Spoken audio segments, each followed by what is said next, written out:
आदित्य ठाकरे से क्यों डरे हुए हैं एकनाथ शिंदे? आदित्य ठाकरे जो नौजवान हैं, 34 साल के हैं, वो एकनाथ शिंदे के लिए खतरा कैसे बन रहे हैं? नमस्कार, मैं हूं प्रेम कुमार। प्रणाम इंडिया में आपका बहुत बहुत स्वागत है। 34 साल के आदित्य ठाकरे, उन्होंने नींद हराम कर रखी है। एकनाथ शिंदे की नींद हराम है। वैसे तो आदित्य ठाकरे की मौजूदगी पूरे महायुति गठबंधन के लिए चुनौतीपूर्ण है, लेकिन एकनाथ शिंदे के लिए खास तौर से आदित्य ठाकरे चुनौती बने हुए हैं। मुंबई और मुंबई के आसपास के इलाकों में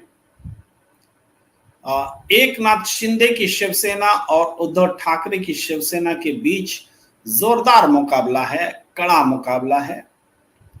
और सब जानते हैं कि मुंबई महानगर के चुनाव को विलंबित करके रखने के पीछे भी यही डर सताता रहा है कि अगर ये चुनाव हार जाएंगे तो क्या होगा। एकनाथ शिंदे को ये डर सताता रहा है, लेकिन विधानसभा चुनाव सर पर है और विधानसभा चुनाव में आदित्य ठाकरे एक ऐसे नेता हैं जिनके पास बाल ठाकरे की विरासत है, उद्धव ठाकरे की विरासत है, जिनके पास हिंदुत्व की सियासत की विरासत है, जिनके पास एक ऐसे संगठन की विरासत है जो कभी बीजेपी की साथी हुआ करती थी, जो आज महाविकास अघाड़ी में है।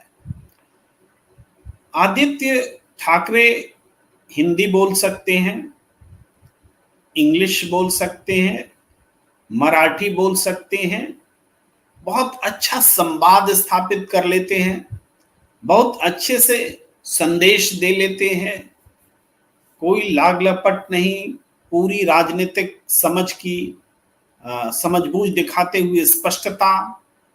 ऐसे नेता बिरले ही मिलते हैं।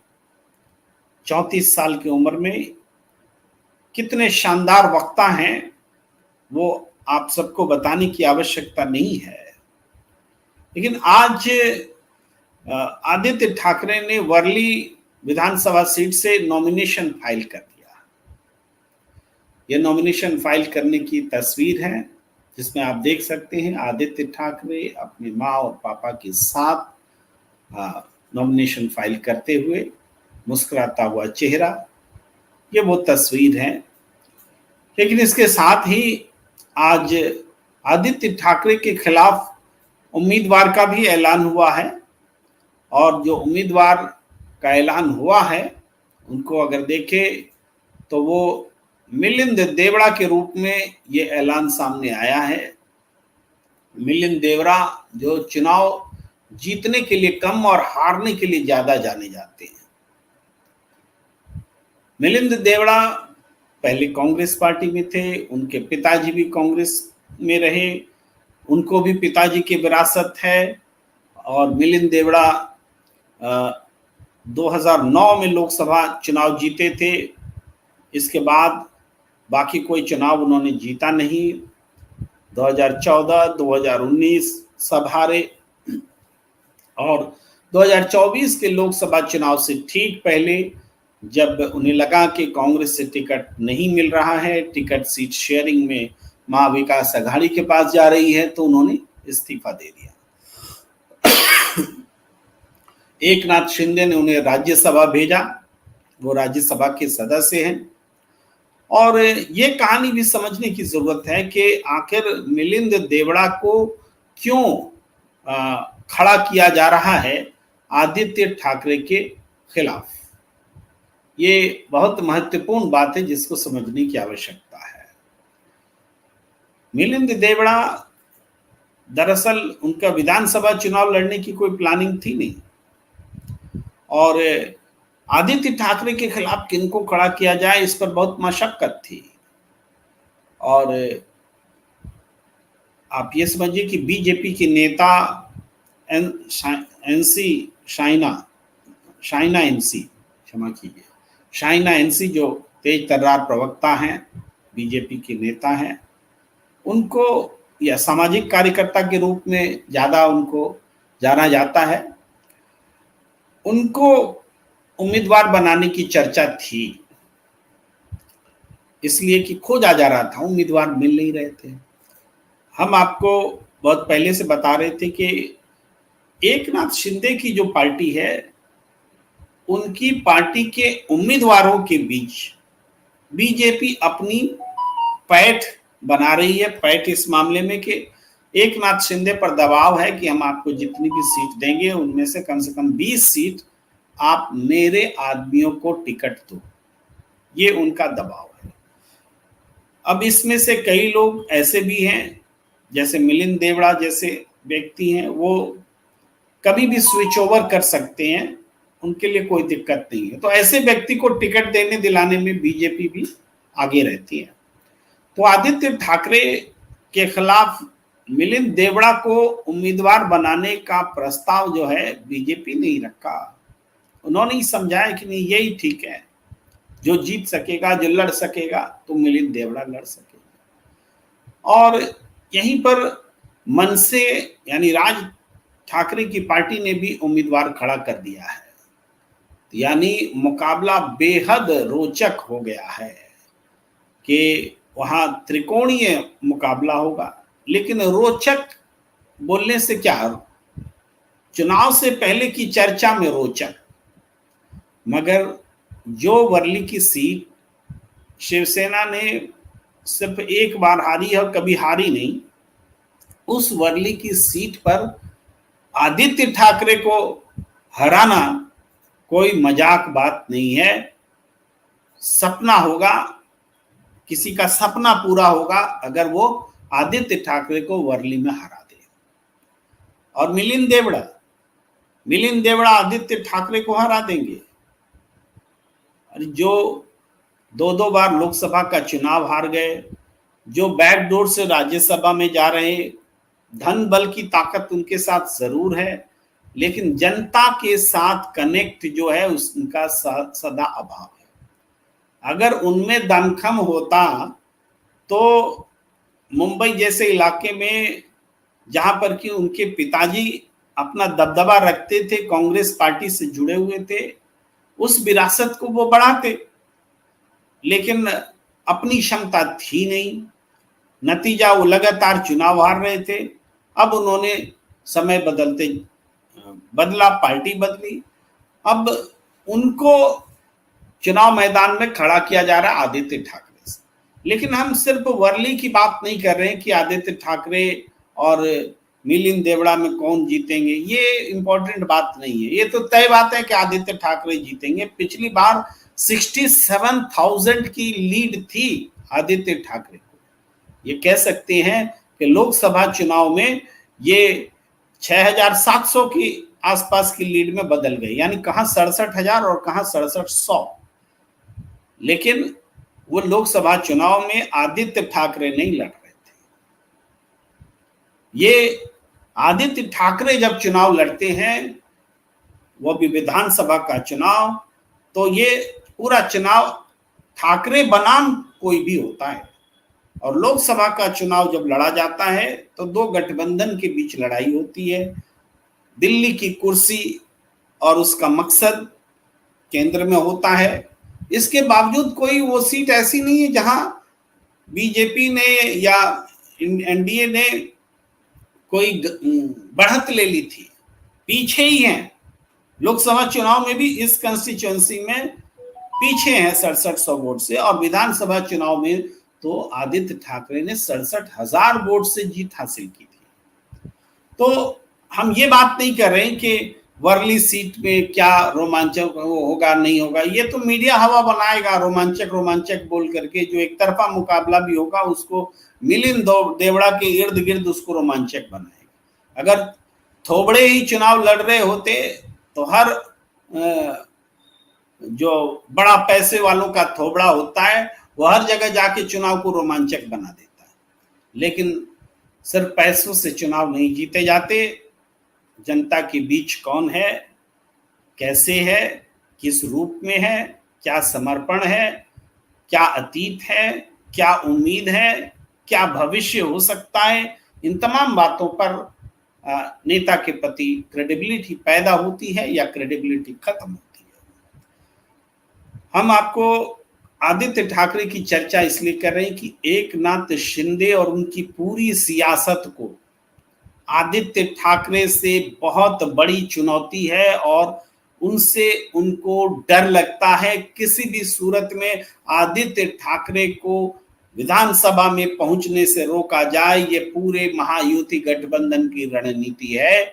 तो क्यों, आखिर आदित्य ठाकरे में ऐसी क्या बात है जो महायुति गठबंधन को डराती है, ये आपको समझना पड़ेगा। इसके लिए हम आपको इंडिया टीवी में प्रसारित साक्षात्कार का एक हिस्सा हम आपको सुनाते हैं, आप सुनिए, आप फिर उसके आगे बात करते हैं। किया जाता है कि उन्होंने कहा था अगर मुझे किसी दिन कांग्रेस के साथ जाना पड़ा या मेरी पार्टी कांग्रेस जैसी होगी तो मैं दुकान बंद नहीं करूंगा। नहीं, आपने पूरा अगर देखा होगा उनका बयान तो ये था, वो पूरा जो वो आप बीजेपी की क्लिप मत देखिए, उनका पूरा बयान ये था कि जितनी कंफ्यूजन उनकी लीडरशिप में जब चल रही थी, मुझे लगता है सोनिया जी अध्यक्ष होने के पहले, अगर वैसे किसी पार्टी से जैसे कांग्रेस में तब चल रही थी, तब मैं मेरा दुकान या मेरी पार्टी बंद कर दूंगा। उन्होंने ये नहीं कहा था कि कांग्रेस के साथ जाऊं या कुछ ऐसे। और दादाजी मेरे जब थे तभी भी हमने प्रणब मुखर्जी जी को सपोर्ट किया था राष्ट्रपति बनने के लिए, तब वो कांग्रेस से ही बने थे। फिर पाटिल मैडम को भी किया था। तो आप देख रहे थे, मैंने एक छोटा सा हिस्सा आपको दिखाया जो पूरा बीजेपी नैरेटिव खड़ा करके रखती है और जिसको टीवी चैनल वाले इस रूप में बोलते हैं कि ऐसा कोट किया जाता है, ऐसे कहा जाता है, बोल करके बीजेपी की बात को मुंह में ठूसते हैं।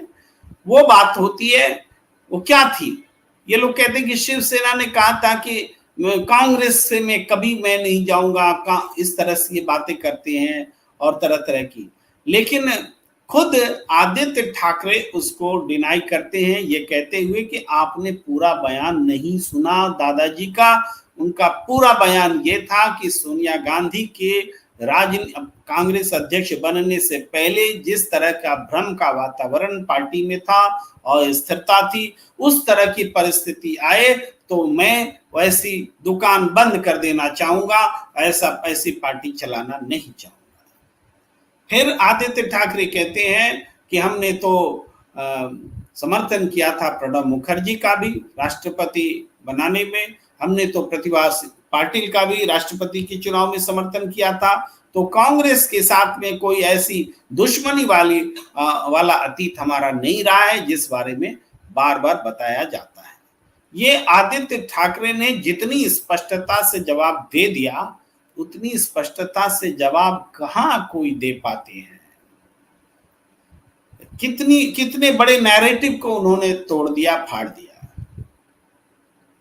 हालांकि जो बात आदित्य ठाकरे नहीं कह सके या नहीं कह पाएंगे, वो भी कुछ बातें हैं जो हम लोग कह सकते हैं कि जब इमरजेंसी लगी थी, गिरफ्तारी का डर सता रहा था, तो बाल ठाकरे जी के पास दो ही अवसर थे, या तो गिरफ्तार हो जाइए और नहीं तो इमरजेंसी का समर्थन करिए। यही परिस्थितियां थी, तो बाल ठाकरे ने इमरजेंसी का समर्थन करने का रास्ता चुना था, अन्यथा उनको भी बाकी नेताओं की तरह एहतियातन गिरफ्तार कर लिया जाता उस समय का जो माहौल था उसके मुताबिक। तो इमरजेंसी का तक का समर्थन किया था बाल ठाकरे ने। इस बात को बोलने से भले बचते हो शिव सैनिक, लेकिन और ये भी बातें हैं, मगर हम दूसरी बात कर रहे हैं। हम कह रहे हैं कि आदित्य ठाकरे में हर नैरेटिव को काटने की क्षमता है। आदित्य ठाकरे पर आज से हमले नहीं हो रहे। आपको याद होगा सुशांत सिंह राजपूत केस में मीडिया के एक धड़े ने तो पीछे पड़ करके किस तरीके से आदित्य ठाकरे को फंसाने की कोशिश की, उन पर इल्जाम लगाने की कोशिश की, कहा कि जैसे ये ड्रग्स लेने वाले लोगों के बीच में थे, होटल में थे, सीसीटीवी में दिखे, तमाम झूठी बातें की गई, क्योंकि कभी कोई सीसीटीवी आया नहीं फुटेज जिसमें दिख रहे हो आदित्य ठाकरे, लेकिन बदनाम करने के सारे हथकंडे अपनाए गए। आदित्य ठाकरे ने इन तमाम परिस्थितियों का सामना किया और आदित्य ठाकरे ये भी आज कहते हुए सुने गए कि ये एकनाथ शिंदे जो हमारे घर में आकर रो रहे थे कि हमको जेल में डाल देंगे, हमें बचाइए, हमें जेल जाने से डर लगता है। आदित्य ठाकरे को अगर शिवसेना इतनी ही नापसंद थी, शिवसेना का बीजेपी से अलग किसी गठबंधन में जाना इतना ही नापसंद था, तो वो उस गठबंधन के मंत्री क्यों बने रहे? क्या मौज मस्ती के लिए मंत्री बने हुए थे? ये सवाल आदित्य ठाकरे भी पूछ रहे हैं। तो एकनाथ शिंदे को कोई और आक्रमण करे तो उसका जवाब देना आसान है। इवन उद्धव ठाकरे भी आक्रमण करें तो उनका भी वो जवाब दे सकते हैं, लेकिन आदित्य ठाकरे जब सवाल करेंगे तो आदित्य ठाकरे का जवाब देना बहुत मुश्किल है। यही कारण है कि आदित्य ठाकरे एकनाथ शिंदे से को सबसे बड़ा प्रतिस्पर्धी मान रहे हैं। एक डर, एक खौफ आदित्य ठाकरे का दिख रहा है, क्योंकि आदित्य ठाकरे में पोटेंशियल है, क्षमता है बातों को रखने की, नैरेटिव को गढ़ने की। आपको हम आदित्य ठाकरे का उससे आगे का बयान भी सुनाते हैं, थोड़ा और सुनिए। कितनी बार हमने किया है, तब आपको याद होगा जब मुरली देवरा जी मेयर बन चुके थे, तब तो हमने कांग्रेस को सपोर्ट किया था। देखिए, दोस्ती ये थी, ऑलवेज थी, और राजनीति में कोई दुश्मन या दोस्त नहीं होता। जो भाजपा के मन में अभी चलता है कि आप मेरे सामने खड़े हो गए तो आप दुश्मन बन गए, ऐसे नहीं होता। मेल क्या है लेकिन शिवसेना का और कांग्रेस का क्या मेल है? लोकतंत्र है। महाराष्ट्र में जो 2.5 साल की हमारी सरकार थी, क्या कोविड के दौरान WHO ने हमारी प्रशंसा नहीं की थी?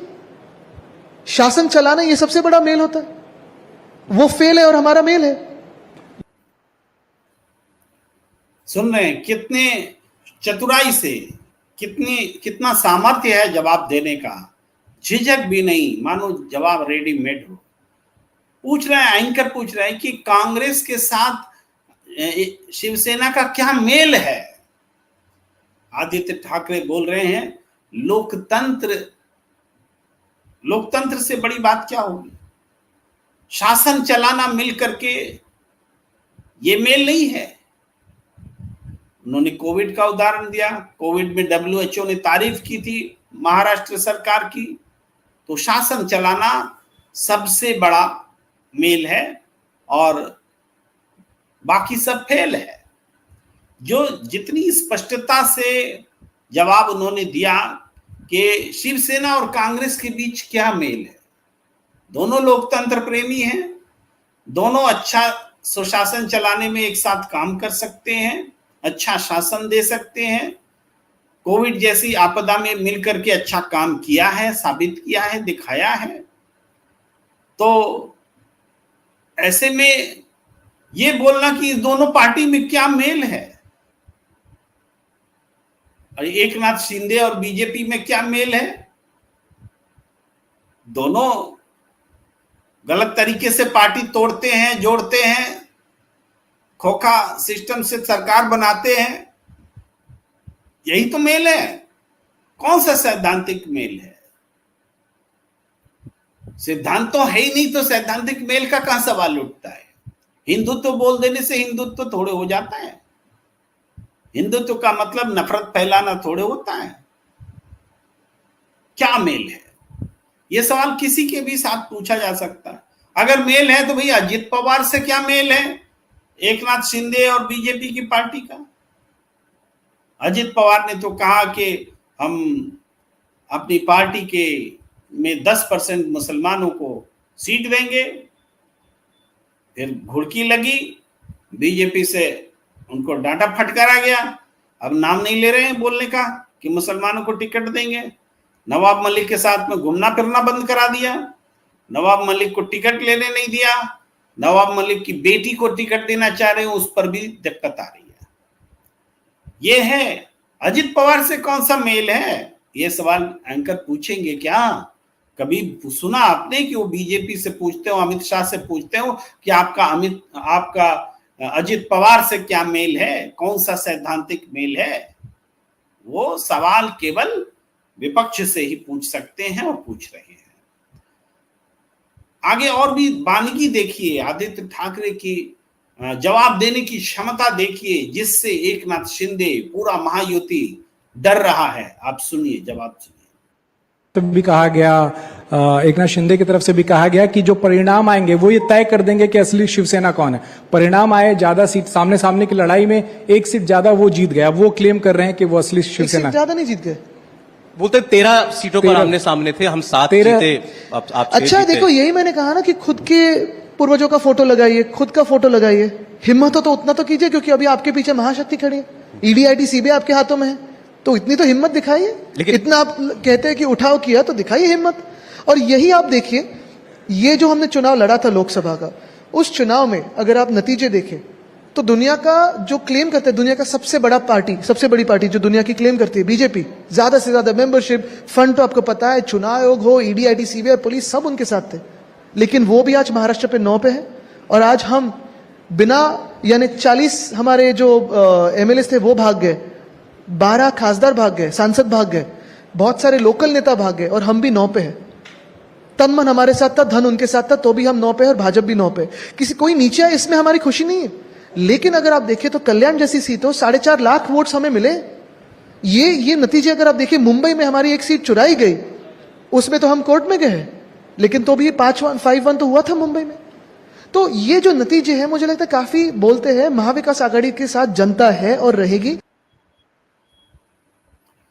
ये पूरी स्पष्टता के साथ जवाब दे रहे हैं, तथ्यों के साथ जवाब दे रहे हैं कि मुंबई में 5-1 की स्थिति थी, एकनाथ शिंदे 1 और 5 सीटों पर शिवसेना। और ओवरऑल आंकड़ा देखिए, उन्होंने बताया कि दुनिया की सबसे बड़ी पार्टी बीजेपी को भी महाराष्ट्र में 9 सीट मिली, और उद्धव ठाकरे की पार्टी, उनको भी महाराष्ट्र में 9 लोकसभा की सीट मिली, और इसके बावजूद कि उनसे 40 एमएलए चले गए, उनके पास से 12 सांसद चले गए, कई लोकल लीडर्स चले गए, फिर भी जनता उद्धव ठाकरे के साथ थी। ये कह रहे हैं आदित्य ठाकरे। ये है जवाब देने की शैली, ये वो जवाब दे रहे हैं। और आदित्य ठाकरे को एकनाथ शिंदे के विषय पर उनकी जो आदित्य ठाकरे के शब्द हुआ करते हैं कि उनकी गद्दारी जो है, उन्होंने धोखा किया, उसके जवाब में जब आदित्य ठाकरे बोलते हैं तो कोई जवाब किसी के पास रह नहीं जाता है। आदित्य ठाकरे से सिर्फ इसलिए नहीं डरते लोग कि उनको बोलना आता है, जवाब देना आता है। आदित्य ठाकरे का जनता के साथ में कनेक्ट है, शिवसेना का जो बेस है, जो उन्होंने शिवसेना के टूटने के बाद भी बचाए रखा है, बनाए रखा है, उसको और कमजोर होने के बजाय नए वोट बैंक जोड़े हैं। कुछ वोट बैंक खिसका है तो नए वोट बैंक जोड़े हैं। तो ये आदित्य ठाकरे की ताकत है। वो जानते हैं उद्धव ठाकरे को लोगों ने एक तरह से धोखा दे दिया, लेकिन आदित्य ठाकरे को धोखा नहीं दे सकते। उद्धव ठाकरे थोड़े अलग किस्म के राजनीतिज्ञ रहे, बीमार रहे, थोड़े समय उनको कोविड भी हो गया था और उसके बाद बहुत कमजोर हो गए थे। उस दौरान उनका थोड़ा कनेक्ट पब्लिक से, अपने कार्यकर्ताओं से, नेताओं से खास करके कम हुआ था, और उसका फायदा उठा करके ये घटना घटी थी कि पूरी सरकार ही गिरा दी गई थी। लेकिन आदित्य ठाकरे अपने पिता से कहीं आगे बढ़कर के, उनसे सीख लेते हुए आगे बढ़कर के सामने हैं। उनके पास हर बात का जवाब भी है और वो लगातार जनता से कनेक्ट बनाए हुए भी हैं। आगे फिर हम आपको सुनाते हैं कि उन्होंने बातचीत को आगे कैसे बढ़ाया। तीर कमान और मशाल में कंफ्यूजन हुआ था, अभी काफी सारे लोग आते हैं, अरविंद जी को भी कहते हैं, जो हमारे सांसद है दक्षिण मुंबई के, कि अरे हमने आपको वोट किया लेकिन गलती से तीर कमान को किया। ये भी तो किया था उन्होंने, 4 अरविंद सावंत भी खड़े किए थे, 4 विनायक राउत खड़े किए थे, इन्होंने नहीं, भाजपा ने या कोई खुद के कोई जो हो, इनके जैसे सिंबल्स भी बनाए थे। तो ये सारे खेल तो होते तो भी हम इतने जीत पाए, ये बहुत बड़ी बढ़त है। पूरी पोल खोल रहे हैं आदित्य ठाकरे की बीजेपी किस तरह से चुनाव लड़ती है। हमारे ही प्रत्याशी के नाम वाले 3-4 प्रत्याशी रखवा देते हैं, और सिंबल का भी कंफ्यूजन था, इस वजह से भी दिक्कत हुई, फिर भी परफॉर्म किया मुंबई के भीतर, 5-1 का परफॉर्मेंस उन्होंने दिया। ये सारी चीजें हैं। तो इन सब चीजों को देखें तो आदित्य ठाकरे एकनाथ शिंदे के लिए बड़ी चुनौती है, और मुंबई में तो खास करके, और मुंबई बेस है, यहाँ की लड़ाई अगर एकनाथ शिंदे को हरा देते हैं और आदित्य ठाकरे अपनी पार्टी को जिता देते हैं मुंबई के इलाकों में, तो बाकी इलाके में तो हरा ही देंगे। तो ये एक ताकत है आदित्य ठाकरे के रूप में, और इसी से डर लगता है। इसी कारण से पूरे महायुति ने मिलकर के आदित्य ठाकरे को चुनाव में कैसे हराया जाए, कैसे सदन में पहुंचने नहीं दिया जाए, इसकी रणनीति में भिड़ गए हैं। और इस बार तो उनके चाचा भी उनके खिलाफ हैं, क्योंकि आदित्य ठाकरे के खिलाफ मनसे ने भी उम्मीदवार बना दिया है और मजबूत उम्मीदवार दिया है। लेकिन मजबूत ये परसेप्शन होता है, जनता साबित करती है कि कौन मजबूत और कौन कमजोर। तो वर्ली की जो सीट है, वर्ली की जो लड़ाई है, वो लड़ाई आदित्य ठाकरे को और मजबूत बनाएगी और एकनाथ शिंदे को और फ्रस्ट्रेट करेगी, क्योंकि ऐसा नहीं होगा कि आदित्य ठाकरे एक सीट पर फंस कर रह जाएं, ऐसा भी नहीं होने वाला है। और उनकी कोशिश यही है कि आदित्य ठाकरे को एक सीट पर फंसा दिया जाए, ताकि उनके स्टारडम का फायदा शिवसेना उद्धव ठाकरे या महाविकास आघाड़ी को ना मिल सके, ये कोशिश है। तो एकनाथ शिंदे से आदित्य ठाकरे जुगत भिड़ा रहे हैं कि एकनाथ किस तरीके से, क्षमा कीजिए मैं नाम आगे पीछे बोल गया, आदित्य ठाकरे को किस तरह से हराया जाए, इसके लिए एकनाथ शिंदे जुगत भिड़ा रहे हैं। इसके अलावा उनकी घेराबंदी कैसे की जाए ताकि उनका प्रताप जो है उसका फायदा शिवसेना को न मिल सके, इस पर एकनाथ शिंदे और पूरे महायुति की नजर है। इस चर्चा को, इस बातचीत को यहीं पर हम विराम देते हैं। आप सबका हमारे साथ जुड़ने के लिए बहुत बहुत धन्यवाद, आभार, और आप से आग्रह कि आप प्रणाम इंडिया को जरूर लाइक कीजिए, शेयर कीजिए, ज्वाइन का बटन दबाइए और सब्सक्राइब कीजिए। अगर आपको ऐसा लगता है कि ऐसा करना बेहतर है, अगर आपका इस प्लेटफॉर्म पर आना अच्छा लगता है, तो ज़रूर ऐसा कीजिए। इसी आग्रह के साथ हमें दीजिए इजाज़त। धन्यवाद।